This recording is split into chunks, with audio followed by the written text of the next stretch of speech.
төрлөختний нууцыг нээх үед суврал. Хүүхэд насны нууцаас. 1-р анги.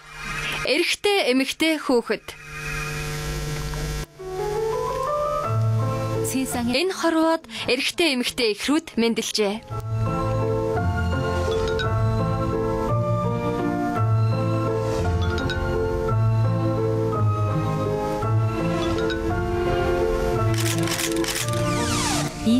Энэ эхрүүдийн хооронд нэг нь эрэгтэй, нөгөө нь эмэгтэй гэсэн л ялгаа бий. За одоо бүгдээрээ энэ эхрүүд юу сонирхдгийг ажиглан харцгаая. Хүүхдүүдийн өмнө төрөл бүрийн тоглоом наадгаанууд байна. Эрэгтэй хүүхдүүд хоорондоо хилэлцэж тохиролцсон юм шиг машин юм уу, робот барьж авлаа. Харин охтын гар ягаан өнгийн зүйлс рүү хэдийн явж очижээ. Эхрүүд хоорондоо ижил сонирхолтой байхаасаа илүү хүйс нэгтэнгүүдийн сонирхол хоорондоо төстэй байгаа үсттэй. Хэн бүхэн сайн мэддэг хэрнээ хүлээн зөвшөөрөхийг хүсдэггүй тэр зүйлийн талаар бид өнөөдөр ярилцах болно. Эрэгтэй эмэгтэй хүмүүст хүйсийн ялгаа байдаг гэлцдэг нь цаг үргэлж буруу ойлголт төрөхөд хүргэдэг. Эрэгтэй хүүхдийн уурэг тархины хөгжил эмэгтэй хүүхдийнхээс өөр дараалалтай явагддаг гэдгийг бид одоо мэдэх болсон. 10 жилийн өмнө бол энэ талаар огт судлагдаагүй байсан нь үнэн. Тэр асуудлыг шийдвэрлэж судалгааг одоо л анх удаа хийж байх шиг байна. Тэднийг өөр арга замаар зааж сургах хэрэгтэй. Эрэгтэй хүүхдүүд харьцангуй ямар нэгэн зүйлд анхаарлаа төвлөрүүлэх юм бол өөр бус зүйлийг огтхон ч анхаардаггүй юм. Бидний бодож байгаачлан эрэгтэй эмэгтэй хүүхдүүдийн хооронд ямар нэгэн ялгаа байгаа болов уу? Энэ түүх нэгэн машин орж ирснээр эхэлнэ. 16 хүүхдийг эрэгтэй эмэгтэйгээр нь хос болгон урьсан юм.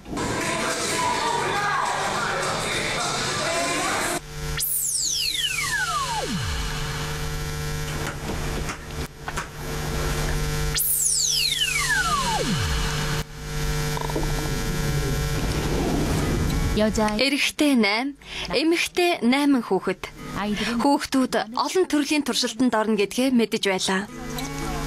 Гэвч тэд туршилт тэднийг телевизэд урагдж ирснээс хойш биш, харин тэдэнтэй анх уулзсан тэр мөчөөс л эхэлсэн гэдгийг огт мэдээгүй байсан юм.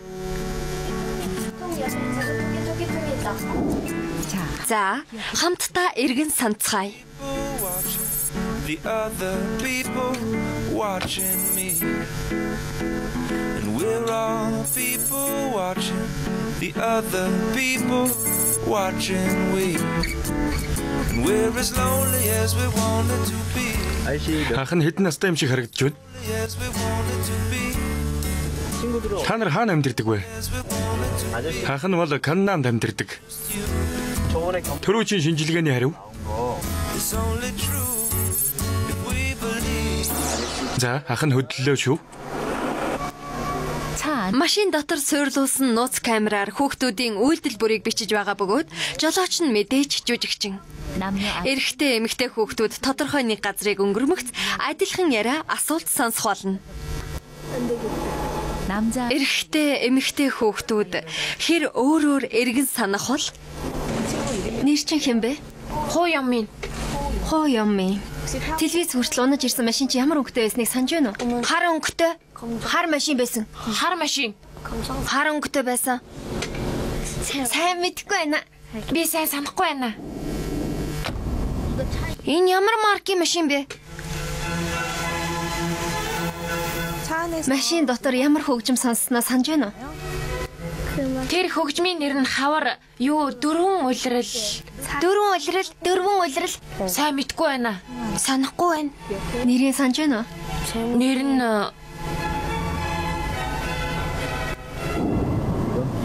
Энэ бол хөгжмийн зохиолч Вивальдигийн дөрвөн улирал. Юу гэнэ? Дөрвөн улирал. Жолооч ах өөрийгөө хаана амьдардаг гэж ярьсан бэ? Тийм юм яриаггүй. Сөүлийн хаана гэж бодож байна? Янжадун. Кан. Нам. Яг зөв. Каннам. Инчон гэлүүдээ сайн мэдгүй байна. Хахан энэ хавьд Каннам дүүрэгт амьдардаг юм. Каннам дуу? Соёлын ордонд ямар тоглолттой байсныг санаж байна уу?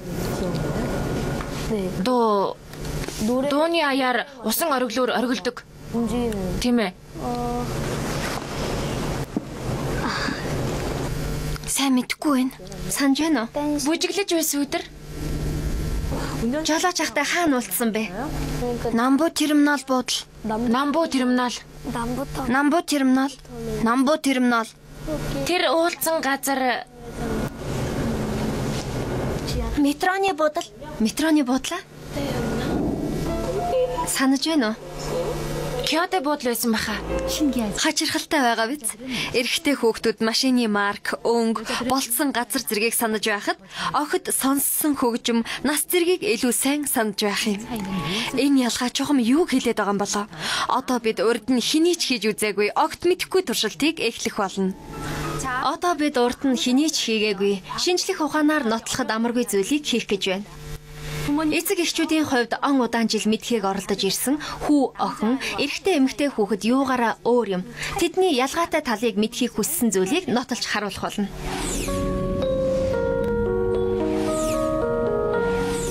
Туршилтанд Сөүл хотын баг сургуулийн 300 сурагч оров. Юуны өмнө сурагчдад 3 даалгавар өглөө. Хүний зүс царай тогтоох, байрлал байршил санах, дотроо тодорхой хэлбэр дүрсийг төсөөлөн эвлүүлж тавих даалгавар байсан. Эхнийх нь хүний зүс царай тогтоох даалгавар байлаа. Та бүхэн хамтдаа тогтоох гэд үзэх үү? 3 секундын зайтаагаар нийтдээ 24 хүний зураг дэлгэцэнд гарч ирнэ. Түүний дотор өвөрмөц засалттай үсний хэсгийг нуусан нүүрний зурагч бас байлаа. Үзэгч та бүхэн тогтоож чадж байна уу?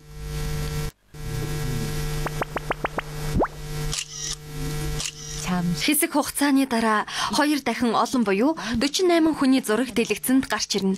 Түүний дотор түрүүчийн удаа харуулсан 24 хүний зурагч бас бий. Тэр зурагнуудыг сонгох нь хүүхдүүдийн анхны даалгавар байсан юм. Эмэгтэй хүүхдүүд, эрэгтэй хүүхдүүдийг бодвол хүмүүсийн зүс царайг илүү тодорхой, сайн санаж байсан. Ялгаа нь тодорхой харагдаж байна. Эмэгтэй хүүхдүүд насанд хүрсэн хүмүүсийн царайг сайн тогтоосон байсны зэрэгцээ үе тэнгийнхнийхээ зүс царайг тогтоохдоо ч хошуучилж байсан юм. Энэ удаад байрлал тогтоох даалгавар. Эхлээд анхны байрлалыг харуулж байна. 1 минутын дараа хүүхдүүд байрлал нь өөрчлөгдсөн эд зүйлсийг сонгох ёстой. Эд зүйлсийг зүгээр нэг тогтоох биш. Тухайн эд зүйлсийн байрлал, орон зайн харьцаагч мөн тогтоох ёстой. Эрэгтэй хүүхдүүдтэй харьцуулахад эмэгтэй хүүхдүүд харьцангуй сайн байсан байгаа биз?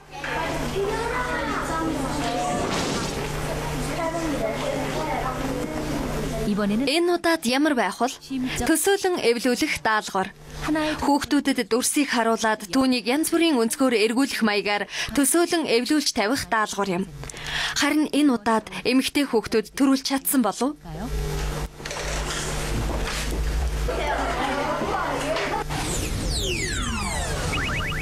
Харин энэ даалгаврыг эмэгтэй хүүхдүүдийг бодвол эрэгтэй хүүхдүүд илүү сайн гүйцэтгсэн байлаа.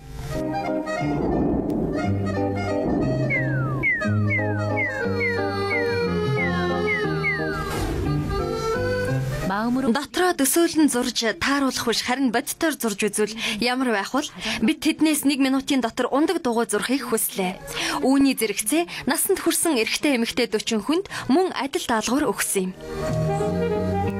Эхлээд эрэгтэйчүүдийн зурсан зургийг харуулъя. Өгсөн цаг богино байсан хэдий ч ундаг дугуйны гол эд ангиудыг орхилгүй зурсан байгаа биз?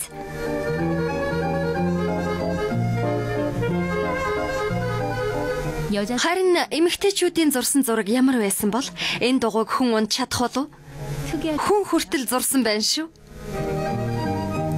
Энэ удаа устай шилэн савыг 45 хэмийн хазаалттайгаар зурхийг хүссэн юм. Эмэгтэйчүүдийн зураг. Устай савыг хазаалгахад ус нь хазаадаг үлээ. Тэгэлгүй яг ус мөн л налуу түвшинд хазаасан байдаг эрэгтэйчүүд орхигдуулсангүй. Урд нь эрэгтэйчүүд болон эмэгтэйчүүд хоорондоо сэтгэхүйн чадвараараа ялгаатай гэж гаргаж тавьсныг хүмүүс нэг нь нөгөөгөөсөө муу гэсэн утгаар ойлгодог байсан. Энэ нь хуучирсан үзэл бөгөөд шинжлэх ухааны үнэнтэй үл нийцж байгаа юм. Америкт эрчүүд эмэгтэйчүүдийн хооронд ялгаа байдаг нь аль нэг тал дээр гэсэн утгаар хүлээж авах нь төлхөө байдаг. Үнэндээ бол логик уялдаа холбоотой байж чаддаггүй. Алим жүрж хоёр бол өөр жимснүүд. Гэтэл аль нэг нь илүү дээр гэсэн үг биш шүү дээ. Бидний хүссэн хүсээгүй аливаа зүйлсийн ялгаа зөрүү гэдэг нь тов тодорхой оршин тогтнож байдаг. Эрэгтэй эмэгтэй хүмүүс үүгээрээ ялгаатай гэж ярих нь дэндүү эрсдэлтэй зүйл учраас зориуд хэрэг болгон тодруулахыг хүсэхгүй байсан л хэрэг.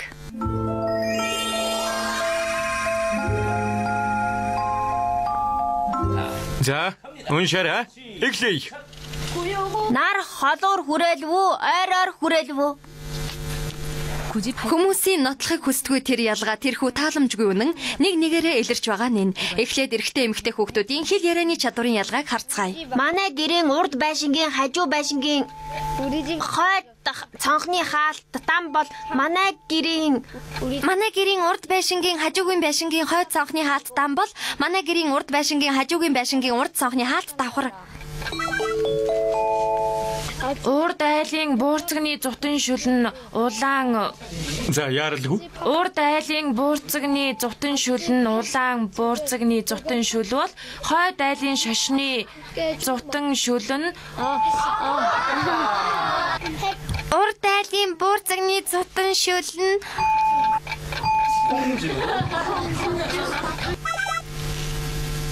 Солонгос сургуулийн 4-р хувьд дээд зэргийн чанартай 4-р хувьд Солонгос сургуулийн 4-р хувьд дээд зэргийн чанартай даавгаар айсан. Эрэгтэй хүүхдүүд толгой дараалан хасагцаар байгаа биз? Урд айлын буурцагны зутан шүлэн улаан буурцагны зутан шүл бол хойд айлын урд айлын буурцагны зутан шүлэн улаан буурцагны зутан шүл бол хойд айлын шашны зутан шүлэн улаан шашны зутан шүл. Манай гэрийн урд байшингийн хажуугийн байшингийн хойд цонхны хаалтан дам бол манай гэрийн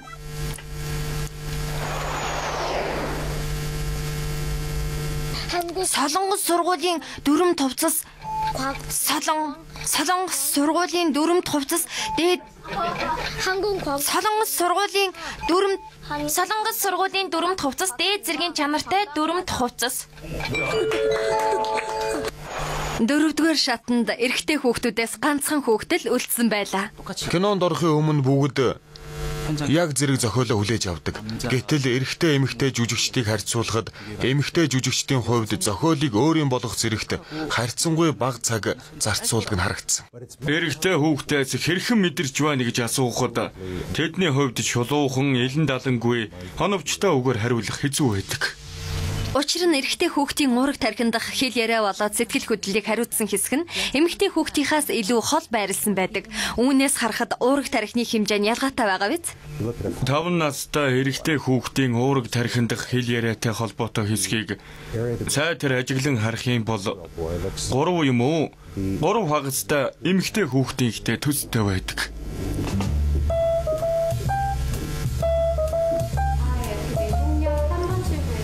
Туршилт улам сонирхолтой болж эхэлж байна. Энэ удаагийн туршилтанд бид эрэгтэй эмэгтэй оюутнуудыг урьсан юм. Тэд 10 минутын дотор 8 төрлийн үүрэг гүйцэтгэх ёстой байсан юм. Гэхдээ бүх ажлыг бараг нэгэн зэрэг гүйцэтгэх хэрэгтэй болно.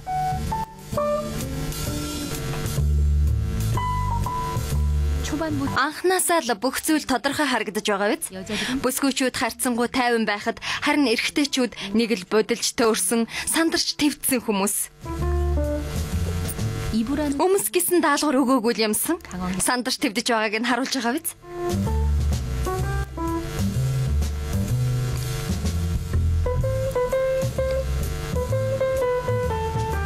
Усны цоргоны хаалтыг хүртэл олж харахгүй байгаа бололтой.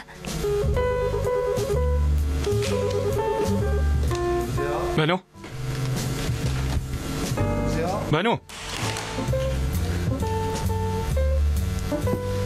Нөгөө талд гайхалтай эмэгтэйчүүд 3 төрлийн ажлыг нэгэн зэрэг амжуулж орхилоо. 별로 오시면 돼요. 오.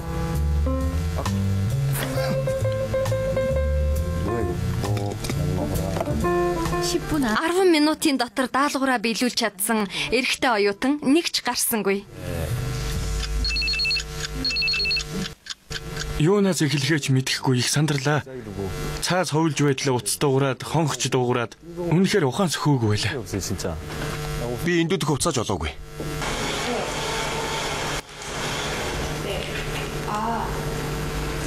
Найман төрлийн ажлыг нэгэн зэрэг гүйцэтгэж чаддаг тэр нууц чухам юунд байна? Талах шарах, кофе бэлтгэх зэрэгт цаг зарцуулах учраас хүлээж авах хоорондоо өөр ажил амжуулж болно шүү дээ гэсэн бодол тэрхэн зуур төрсөн. Жалаа барьж байгаа эмэгтэй гэрлэн дөхөө хүлээнгээ нүрээ будаж чаддагт ирчүүд хамгийн ихээр гайхдаг. Машин дотор тэр богино хугацаанд яаж тийм үйлдэл хийж чаддаг байна? Үнэхээр гайхмаар.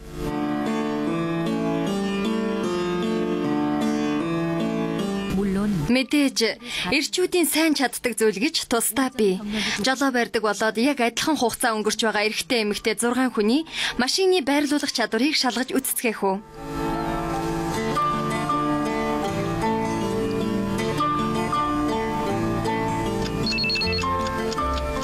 Эрчүүд машины зогсоолоос машина гаргаад буцааж тавихад дунджаар 43 секунд зарцуулж байв.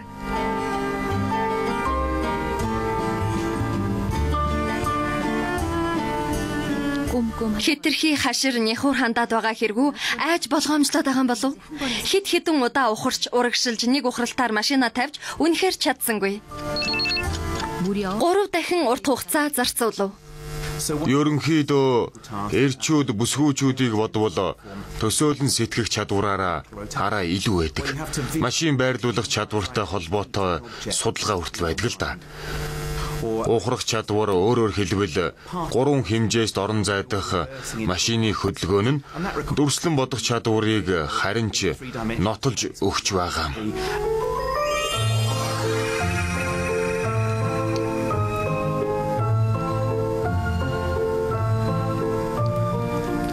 Хүн нэг бол эрэгтэй, нэг бол эмэгтэй хүн болж төрдөг. Тэдний хооронд тодорхой ялгаа бий. Тэгвэл эрэгтэй эмэгтэй хүмүүсийн ялгаа түүний гол цөм нь юу юм болоо? За дахиад түн, дахиад зөхөрөө.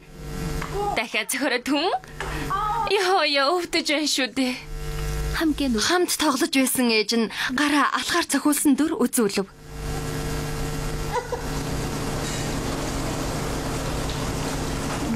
Ээжийнх нь гар өвдөөд байна. Хүүхэд ээжийнх нь гар өвдснийг өөрийнх нь буруугаас болсон гэж бодож байгаа бололтой.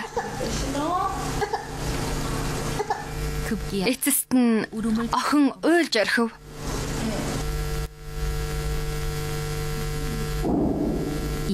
Энэ бол охин хүүхэд. Ээжийнх нь гар өвдөж байна. Өөр нэг охин хүүхдийг харцгаах уу?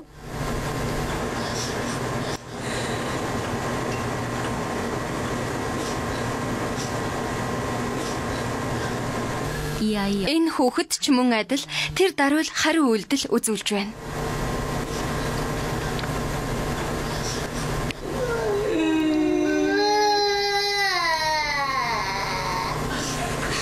Эмэгтэй хүүхдүүд нөгөө хүнээ өвдлөө гэмтлээ гэвэл тэр дорол түүний өвдөл зөвөрийг ойлгож хамт санаа зовдөг.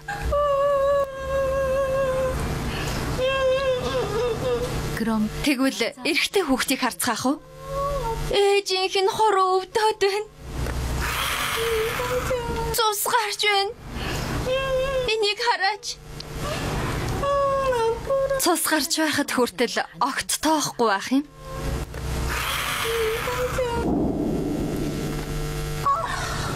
Ястай хөвдөж байна. Энэ хүүхэд өөр байх болов? Үгүй бүр инээж байна гэж. Нэгэн өдөр нэгэн зэрэг төрсэн ихрүүд арай өөр байх юм болов? Ээж нь явуулчихлаа. Үлээгээд итгээгээд өгөөч. Соожуун ч гэсэн бас л тоодгүй. Харин Сожууны нөгөө ихэр Сохён. Энэ бол эрэгтэй эмэгтэй хүмүүсийн ялгааны гол онцлог юм. Бусдыг ойлгож мэдрэх болон аливаа зүйлийг ангилан ойлгох чадвараар нь эрэгтэй эмэгтэйчүүдийн ялгааг тайлбарлаж болно. Бусдыг ойлгож мэдрэх болон аливаа зүйлийг зүй тогтлын дагуу ангилан ойлгох чадвар нь хүйсийн ялгааны талаар судлах явцад гарсан сүүлийн үеийн онол гэж үзэж болно. Бусдыг ойлгож мэдрэх чадварын хувьд эмэгтэй хүүхдүүдийн үзүүлэлт илүү өндөр байсан. Харин эрэгтэй хүүхдүүд аливааг ангилан ойлгох чадвараараа илүү өндөр үзүүлэлттэй байсан байна. Үүнээс харахад бусдыг ойлгож мэдрэх нь эмэгтэйчүүдийн онцлог чанар бөгөөд бусдыг ойлгож мэдрэнэ гэдэг бол тэр хүний байранд өөрийгөө тавьж үзэх чадвар юм. Тэр хүний дотор нь орвол ийм байх юм байна гэж сэтгэж бодох явдал. Харин ангилан ойлгох чадвар гэдэг нь тухайн зүйл ямар бүтэц зохион байгуулалттайгаар ямар систем дотор хөдөлж байгааг маш хурдан ойлгох чадвар гэж үзэж болох юм. Хизэнээс эхлэн энэ ялгаа гарч эхэлдэг вэ?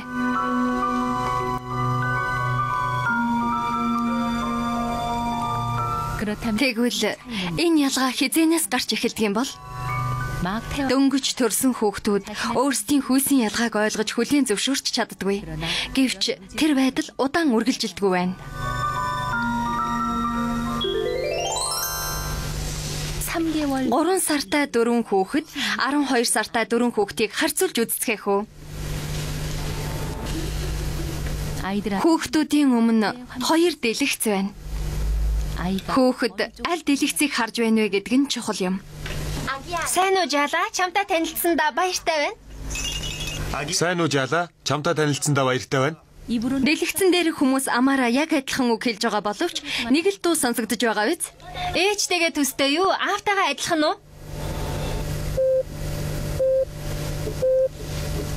Сайн уу Жаала? Чамтай танилцсандаа баяртай байна. 3 сартай хүүхэд. Тэд хинэн дуурч байгааг ялгаж салгаж чадах болов? Ээжтэйгээ төстэй юу? Аавтайгаа адилхан уу? A B C D E F G H I J K L M N O. Хүүхэд эрэгтэй эмэгтэй дуу хоолойг ялгаж салгаж чадахгүй. Дэлгэцүүд рүү ээлжлэн харсаар байна. Тэрээр эрэгтэй эмэгтэй хүний дуу хоолойны ялгаа, өөрөөр хэлбэл хүйсийн ялгааг ойлгон зөвшөөрч чадахгүй байгаа хэрэг. Чамтай танилцсандаа үнэхээр их баярлаж байна. Баяртай.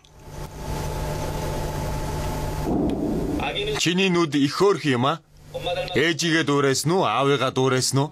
12 сартай хүүхэд, нэг нас хүрсэн хүүхэд хүний дуу хоолойг хүйстэй нь холбон ойлгож чаддаг болсон байна. Сайн уу? Чиний нүд их хөөрх юм аа? Ээжигээ дуурайсан уу? Аавыгаа дуурайсан уу? Цаашдаа эрүүлийн хүсэж торнон сайн хүн болоорой. Чамтай танилцсандаа үнэхээр их баяртай байна. Баяртай.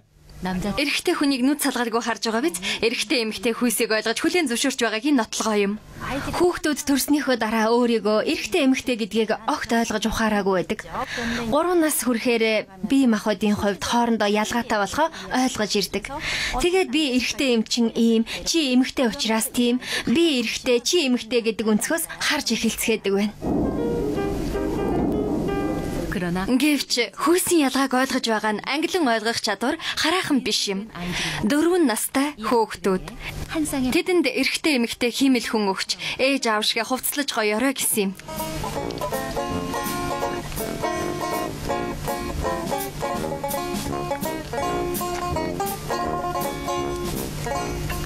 Эрэгтэй хиймэл хүнд улаан бүрх малгай өмсгөж эмэг зүйлт хүртэл зүгээд тавьчихлаа. Хүүхдүүд одоо хэрн ээж аавыгаа хүйснээсээ шалтгаалan өөр бие махбод дүр төрхтэй болохыг сайн ялгаж салгаж чадахгүй байгаа хэрэг. Харин 6 настай хүүхдүүд ямар байх вэ? Энийг хардаа. Халуу. Гоё байна шүү. Энэ үсийг даашинзын би өмсүүлнэ. Зөв өмсгөж байх шиг байна тийм үү? Өдийн насанд хүрсэн хүүхдүүд гадаад төрх байдлаар нь эрэгтэй эмэгтэй хүйсийн онцлогийг маш тодорхой ойлгосон байдаг. Одоо өөр туршилт хийж үзцгээе. Энэ залууг хүүхдүүдэд сайтар харуулсны дараа эмэгтэй хүний дүрд хувилгав. Эмэгтэй хүний дүрд хувилах явцыг хүүхдүүд бүгд харцгаасан. Тэр хүн эмэгтэй хүн үү, эрэгтэй хүн үү? Эмэгтэй хүн. Тэр хүн эмэгтэй юу, эрэгтэй юу? Эмэгтэй. Эмэгтэй гинэ. Тэр хүн эмэгтэй хүн үү, эрэгтэй хүн үү? Эмэгтэй. 4 настай хүүхдүүд хүний дүр төрх хувцас хонор гүйцэтгэх ажил өөрөг өөрчлөгдөх юм бол хүйсийн хувьд ч бас өөрчлөгддөг гэж итгэдэг байна. Тэгвэл 6 настангууд яах вэ? Миний охин чанга дуугаар хэлээрэ. Тэр хүн эрэгтэй юу, эмэгтэй юу? Эрэгтэй. Эрэгтэй хүн. Эрэгтэй. Эрэгтэй хүн юм шиг байна. Харин энэ насны хүүхдүүд хүний хүйс хизээч өөрчлөгддөггүй гэдгийг сайн мэднэ. Хүйсийн талаарх ойлголт ч бас тэр хэмжээгээр хатуу тогтсон байдаг. Уурах тархины ялгаа ба бие махбодын ялгаа.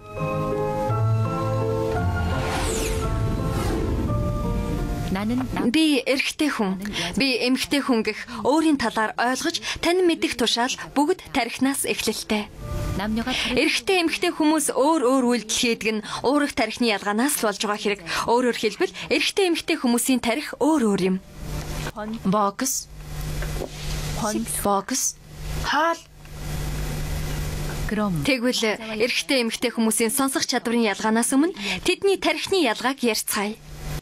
Юуны өмнө сонсголын ерөнхий төвшингэн шалгасны дараа хүүхдүүдийн 2 чихэнд өөр чимээ сонсгов. Юу гэж сонсноо хэлээрэ? Хоол. Бэлэг. Зүүн зүгийн гайхамшиг хамтлагийн дуу хамгийн сайхан нь 100 оноо автал дуу авч өглөө. Ширээ, хөл бөмбөг. Ширээ, хөл бөмбөг. Ширээ, хөл бөмбөг. Ширээ, хөл бөмбөг. Хөл бөмбөг ширээ. Ширээ, хөл бөмбөг гэсэн. Хөл бөмбөг ширээ. Хөл бөмбөг баярын мэнд. Хөл бөмбөг хоолны зуршил. Ширээ. Ширээ. Нөгөөхийн сонсоогүй. Яагаад ийм ялгаа гарч байгаа юм бол? Андуурч бодлоод байна. Сонирхолтой бас сонирн байсан. Хачаач өгнүүд сонсогдоод байсан. Хоорондоо нийлж сонсогдоод ч байх шиг. Гэхдээ энэ өгнүүдийг бүгдийг сонсож чадсан хүүхд байгаа шүү дээ. Хөөх. Гайхмаар юм аа. Ямар сонсгол сайтай хүүхд вэ? Шалгалт байсан бол би ч өнгөрөх байжээ.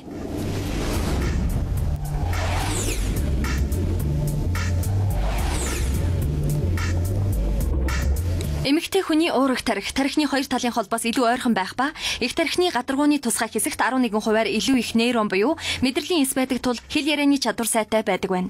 Эрэгтэй хүүхдүүд харьцангуй ямар нэгэн зүйлд анхаарлаа төвлөрүүлэх юм бол өөр бусад зүйлийг огтхон ч анхаардгүй юм. Энэ бол ээжийнхээ үгийг үл тоомсорлж байгаа хэрэг биш л дээ. Түүнийг тэр зүйлдээ үнэхээр орчихсон байна гэж ойлгож болно. Сан Антонио Академи. За тэгэхээр хүүхдүүдээ наад урдаа байгаа дүрсээ нэг бүрчлэн хайчлаа шүү. Ойлгосноо? Энэ удаад 4 настай хүүхдүүдэд яг адилхан зураг өгөөд хаачлах даалгавар өглөө. Хэн нь илүү сайн хаачлах вэ? Эрэгтэй эмэгтэй хүүхэд өсгөж хүмүүжүүлсэн эцэг эхчүүд хариултыг хэдийн мэдэж байгаа үзээ. Эрэгтэй хүүхдүүд мөрийн сарыг зураасын дагуу хаачилж огтхон ч чадсангүй. Нарийн чимэглүүр ажилд эрэгтэй хүүхдүүд болох эв хав муутай байдаг нь ямар учиртай юм бол? Одоо бүгдээрээ булчингийн нарийн ширхэгүүд болоод уурах тархины нууцыг харцгаая. Гарын булчингийн ширхэгүүд их жижигхэн учир нарийн торгон хөдөлгөөнийг гүйцэтгэх боломжтой байдаг. Урт гинжин хэлбэртэй бөгөөд хурдан гулсаж байгаа мэт хөдөлдөг байна. Бичиг юм уу жижигхэн юм барих үед булчингийн ширхэгүүд үл мэдэг агшиж байдаг. Гэхдээ гарын булчин хөдөлгөх хамгийн гол зүйл бол уурах тархи юм. Булчингийн ширхгүүдийг удирддаг бага тархи нь оройтож хөгждөг эрэгтэй хүүхдүүд хаачлах, бичих зэрэг нарийн үйлдэлийг хүнд хэцүү зүйлд тооцдог. Эрэгтэй хүүхдийн уураг тархины хөгжил эмэгтэй хүүхдийнхээ зөөр дараалалтай явагддаг гэдгийг бид одоо мэдэх болсон. 10 жилийн өмнө бол энэ талаар огт судлагдаагүй байсан нь үнэн. Харин зураг зурхтаа хэр бол эрэгтэй хүүхдийн зурсан зураг. Эмэгтэй хүүхдийн зурсан зураг. Учир битүүлэг боловч тодорхой ялгаа харагдана. Харангор будмаар байгаа мó? Тийм ээ. Тэгвэл хар өнгийн будганд явцгаая.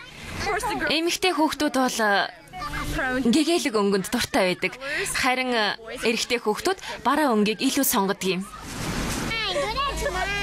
Бараг л зургийг хараад зурсан хүүхдийн хүйсийг тодорхойлж болохоор ажээ.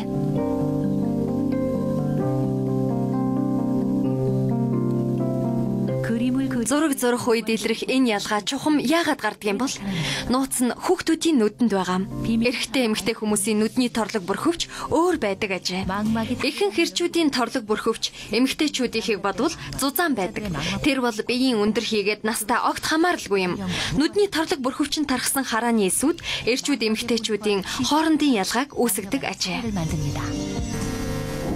Эмэгтэйчүүдэд олон байдаг PS нь өнгө болоод аливаа мэдрэмжийг ялгаж салгахад тусалдаг. Харин эрчүүдэд MS олон байдаг бөгөөд хөдөлгөөнийг олж харан аливаа зүйлийн чиглэл болон хурдыг мэдэрдэг юм.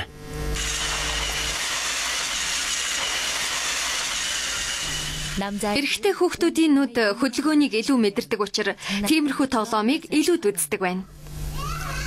Машин, галт тэрэг гэх мэт хөдөлгөөн тоглоомд дуртай байдаг учраас нүдэнд PS олон байдагтай холбоотой гэсэн үг.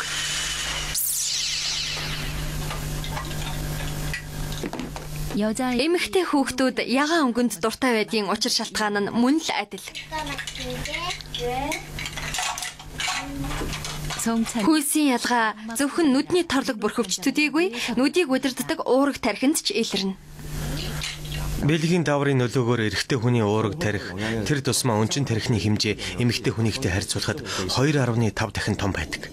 Өнчин тархи нь их тархины доор байрлах мэдрэлийн эсүүдийн бөөгнөрөл бөгөөд бэлгийн мэдрэмж, биеийн дулаан, сэтгэлийн хөдөлгөөн зэрэг хүний төрлөх чанараа илэрхүүл явцыг удирддаг юм. Яг адилхан оюуны чадварын коэффициент IQ оноо авсан хүмүүсийн тархины MRI дүрсний бичлэгээр нарийн шинжилж үзэхэд эрэгтэй эмэгтэй хүмүүсийн оюуны чадамжтай холбоотой идэвхжсэн тархины хэсэг хоорондоо ялгаатай байсан үнэхээр гайхалдруулсан юм. Оюун ухаантай холбоотой өнчин тархи нь эрчүүдийн тархины урд хэсгийн голд байрлаж байсан бол эмэгтэйчүүдийн тархины урд хэсгийн хажуу талд байрлаж байсан юм. Хамгийн чухал нь өөр орон зай замыг туулдаг хэрнээ нэгэн ижил оюуны чадварыг үзүүлж чадсан байгаа юм. Ялгаа гэдэг бол ялгуурлах гэсэн утга биш ээ. Тэр бол бид хүүхдүүдтэйгээ өөр аргаар уулзах ёстой гэсэн үг. Тархины замын ялгаа. Охид хөвгүүдийн хоорондын ялгаа нь Ялгаатай тархины зам. Сэтгэл зүйн онцлогоос шалтгаалan ялгаа гардаг гэж байгаа бол өөрөөр сургаж хүмүүжүүлэх хэрэгтэй гэдгийг чи юу мэдэрч байна вэ гэж эрэгтэй хүнээс эсвэл жаал хүүгээс асуух нь тохиромжгүй. Тэрний оронд тэгээд одоо юу хийх гэж байна гэж асуух нь илүү цэцэн асуулт болно. Эрэгтэй хүүхдэд аливаа үйлдэлийн үр дагаврыг урьдчилан таамаглаж байхаар ойлгуулж өгөх хэрэгтэй. Ялахгүй үйлдэл боловч эндээс маш том үр дагавар гарч мэднэ. Чи гэмтэж бэртэж мэднэ гэх мэтчлэн. Аливаад хянуур болгоомжтой ханддаг зантай охтын хувьд өөрийгөө бусдын хэрж нээнд хүрэхгүй гэж үзэх хандлага хүчтэй байдаг юм.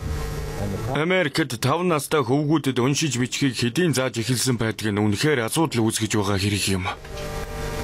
Хүүгүүдийг төлбөртойгоор төвчээртэй хүлээх нь эцэг эхчүүдийн хамгийн чухал зүйл гэж бодож байна. Сургуулийн багш нар эрэгтэй эмэгтэй хүүхдүүдийн ялгааг сайтар ойлгож, тохирох арга барилаар зааж сурах хэрэгтэй. Тэд хоорондоо ялгаатай гэдэг нь тодорхой хэрэг. Тэр ялгаа нь хувь хүний хэрээс хэтэрч үгүй юу гэдэг нь огт өөр асуудал болох юм. Даавар хуруу 17%.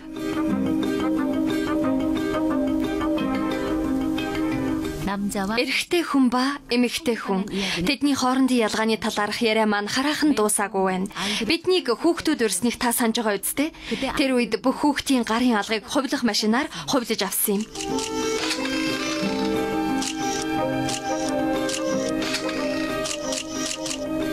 Хурууны уртыг хэмжихийн тулд хувилж авсан хэрэгэлтэй.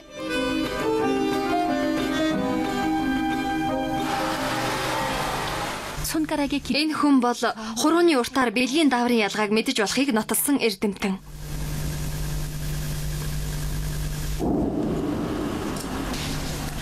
Түүнд хүүхдүүдийн гарын алганы зургийг өгсөн юм. Тэрхүү зургнууд дээр хүүхдүүдийн нас хүйс, ер нь тэдний талаар ямар ч мэдээлэл бичиж тэмдэглээгүй байсан нь ойлгомжтой.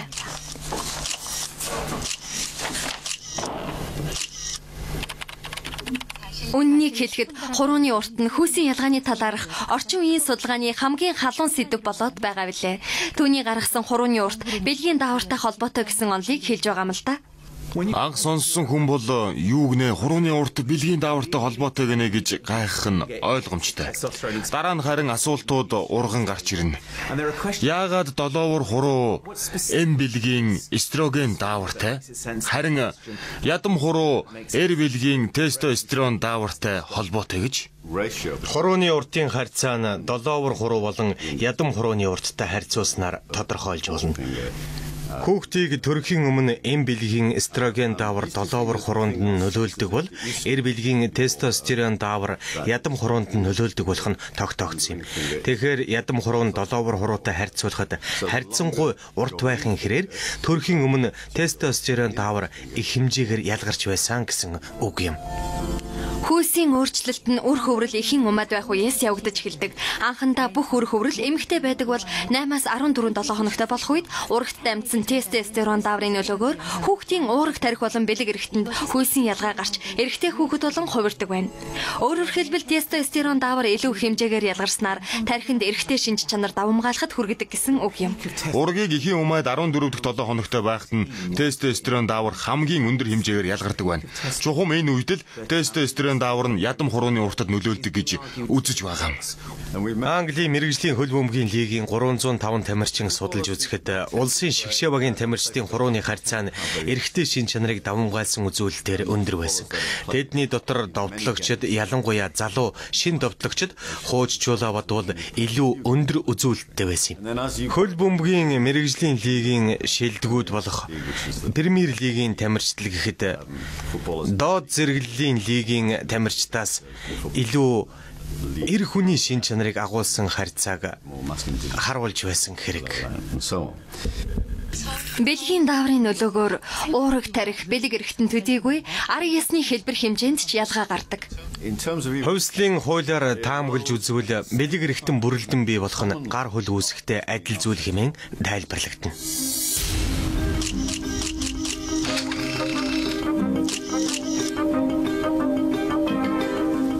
Хурууны урт болон тархины хүйсийн судалгааг илүү анхаарч сонирхох болсон нь үнэндээ хоёр хүүхдээс л болсон хэрэг.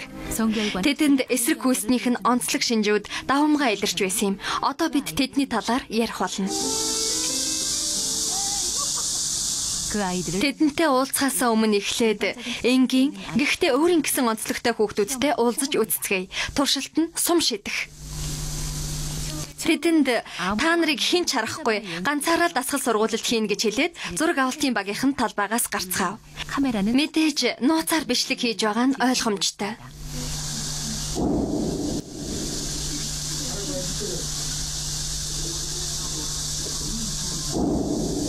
Хүүхдүүд бүгдээрээ ялгаагүй л байн дойртон зогсож байгаад сумаа шидэж байлаа. Эрэгтэй эмэгтэй ялгаагүй шүү. Хэсэг хугацааны дараа зураг авалтын багийнхан бүгд гарч ирцгэн одоо жинхэнэ тоглоом эхлэн бичлэг хийн гэдгээ хэллээ. Хүүхдүүдийн хандлага чухам яаж өөрчлөгдсөн бол? За одоо эрэгтэй хүүхдүүдэд анхаарлаа хандуулан харцгаана уу?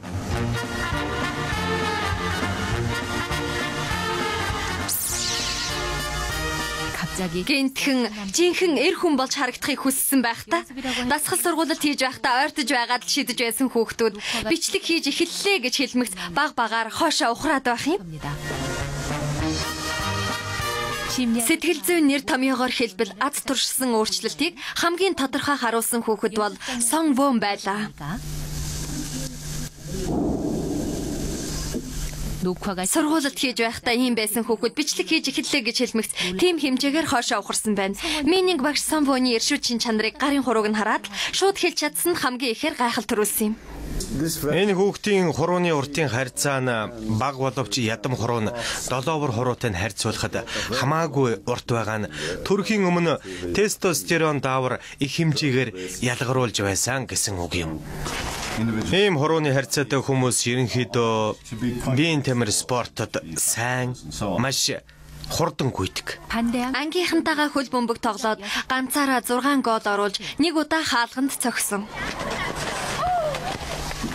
Туршилтанд орсон хүүхдүүдийн дотор хурууны уртын харьцаа нь тэг 191-ээс тэг 192 хүрэх хэрэгтэй хүүхдүүд ч байлаа. Улсын хөл бөмбөгийн шигшээ баг болон хөнгөн атлетикийн тамирчдыг судалж үзэхэд иймэрхүү хэмжээний харьцаа олон гарсан. Хөл бөмбөг их сонирхдаг. Өөрөө ч сайн тоглоно. Ер нь ямар ч юмд ялах гэж зүтгэн шүү дээ. Хожигдно гэж байхгүй дээ. Яагаад гэдгээ сайн мэдэхгүй. Өөрөө л хар аяндаа болж бүтдэг юм шиг санагддаг. Бидний толгойг ёстой нэг эргүүлсэн хүн бол энэ хүүхэд Бом Хи. Их өвөрмөц хариу гарсан болохоор бид их гайхсан. Анх зургийг харахад хуруунууд нь их урт байсан болохоор эрэгтэй хүүхэд байна гэж бодсон. Гэтэл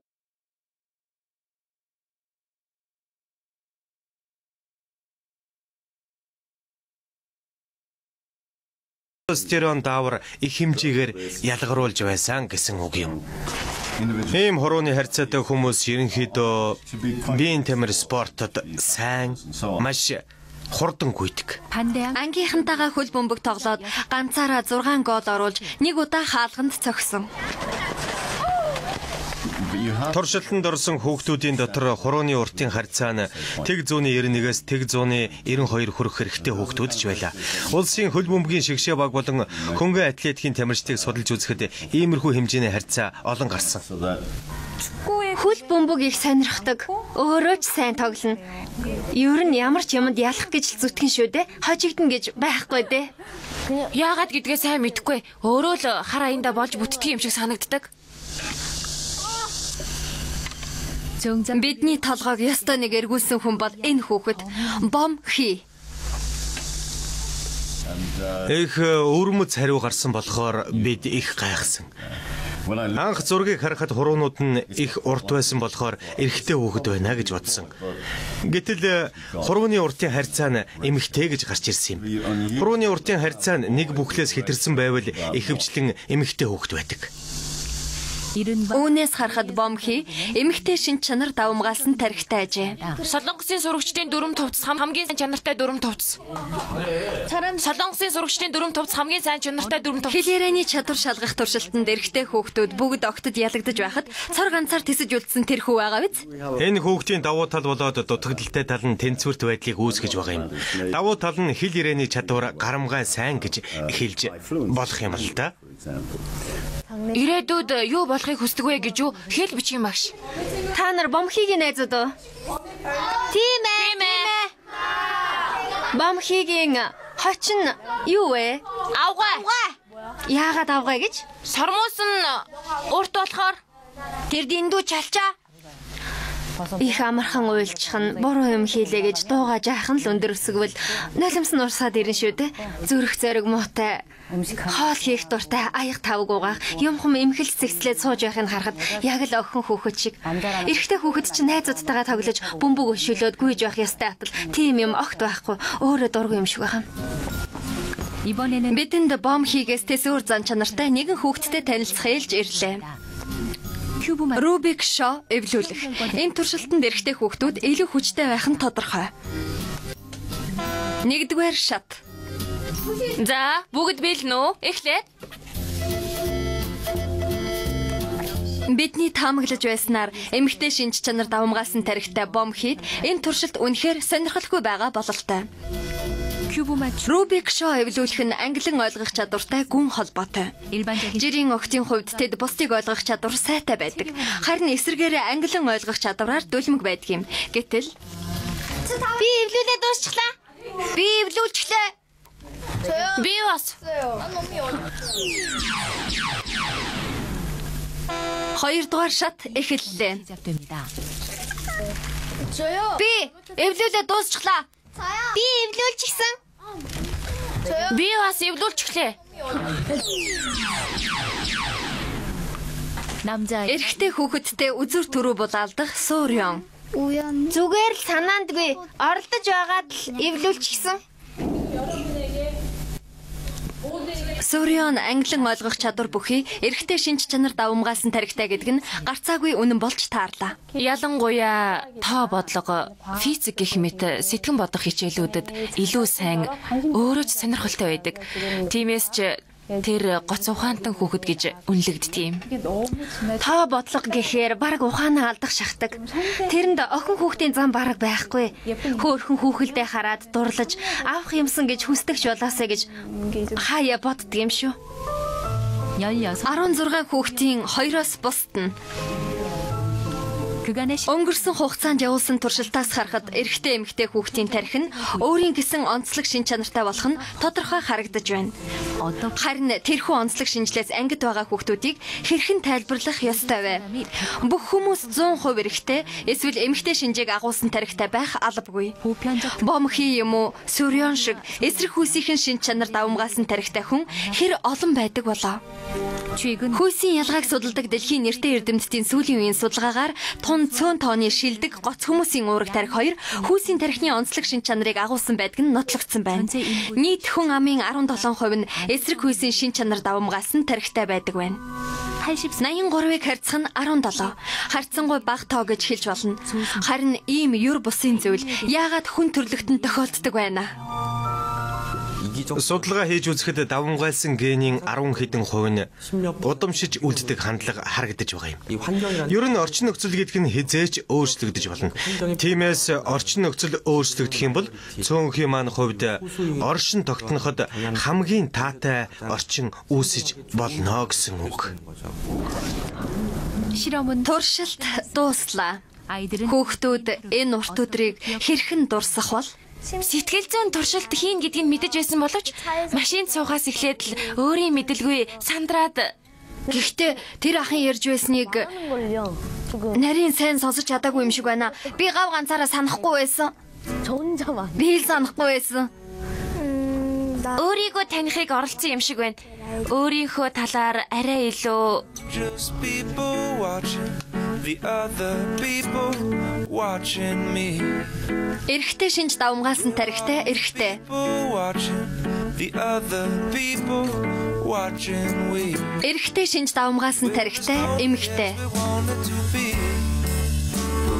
Эмэгтэй шинж давмгаасан тарихтай эрэгтэй. Just as lonely as we wanted to be. Бид тэрхүү цөөнх буюу хүн төрлөختний 17%-ийг ойлгож чадвал амьдралын маань хүрээ улам бүр өргөжин тэлэх болно. 17%-ийн цөөнх.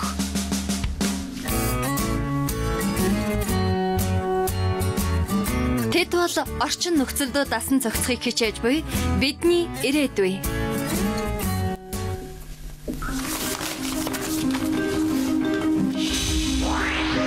Хоёрдугаар анги. Хэрвээ ярилцаж тохирсноос илүү их мөнгө төгтөөд хийсэн байвал та байсан бол эргүүлж өгөх үү? Сайхан сэтгэл гаргавал хохирол амсна гэж үү? Ёс суртахуун өндөр байвал тэр хүүхдийн өрсөлдөх чадварч өндөр болдгийг. Өөдрөг үзэл. Би өдөр бүр сонирхолтой зүйл болно гэж боддог.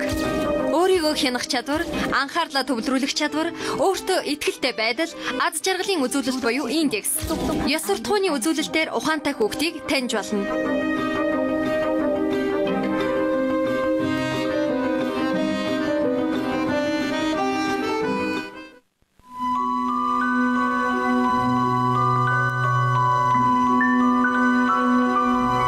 Нэгдүгээр анги төгсөв.